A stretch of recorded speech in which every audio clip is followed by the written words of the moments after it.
Hello and welcome to Pushing Back, Ukraine Daily Brief. As the war enters its 1140th day, these are the main developments from the past 24 hours. The update from the General Staff of the Armed Forces of Ukraine. Russia has lost approximately 927,580 troops in Ukraine since the beginning of the war. The number includes 1,270 casualties over the past day. According to the released Ukrainian figures, Russia lost 4 tank, 10 armored combat vehicles, 52 artillery systems, 1 air defense system, 56 drones and 107 vehicles. In the last 24 hours the Russians launched 111 combat clashes and carried out 62 airstrikes, including 105 guided bombs on the territory of Ukraine. They also used 1068 kamikaze drones and carried out around 5,000 attacks on the positions of Ukrainian troops and settlements using various types of weapons. In its latest intelligence update, the Institute for the Study of War.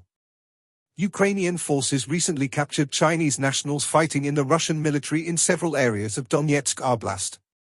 Russian and U.S. authorities announced a second round of U.S.-Russia bilateral discussions focused on normalizing diplomatic missions but not on discussing the ceasefire agreements offered jointly by the U.S. and Ukraine will be held in Istanbul on April 10.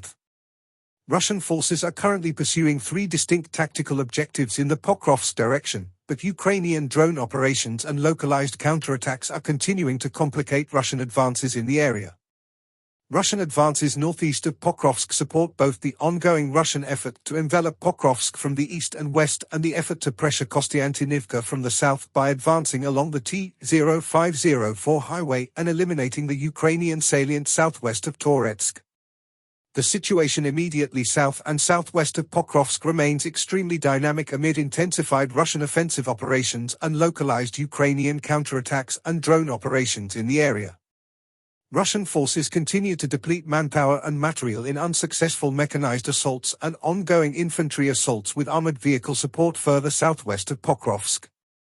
Russian forces have only made marginal advances throughout the Pokrovsk direction due to localized Ukrainian counterattacks and improved integration of Ukrainian ground and drone forces.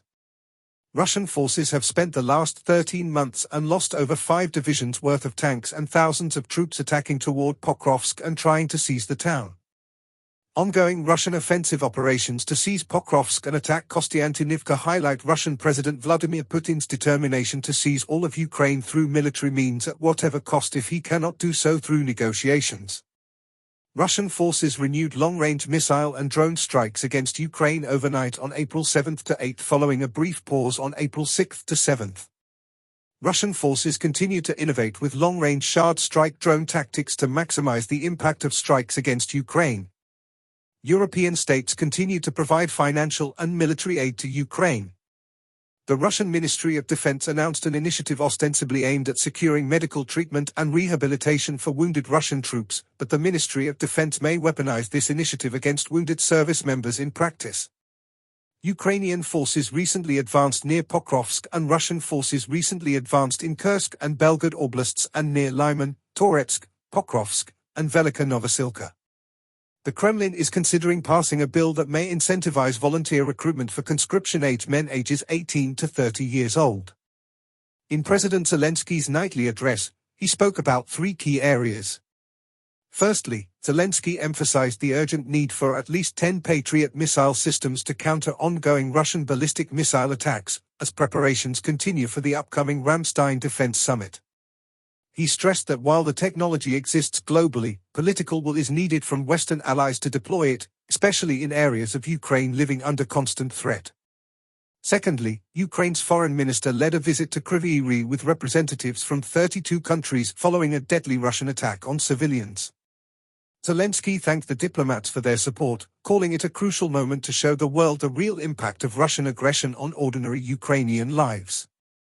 Lastly, Ukraine's security services are interrogating captured Chinese nationals found on the front line, allegedly fighting for Russian forces.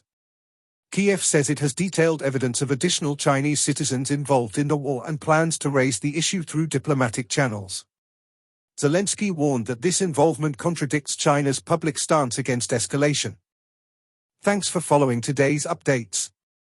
Please don't forget to like and subscribe for more content. We'll return tomorrow with the latest news on the ongoing conflict.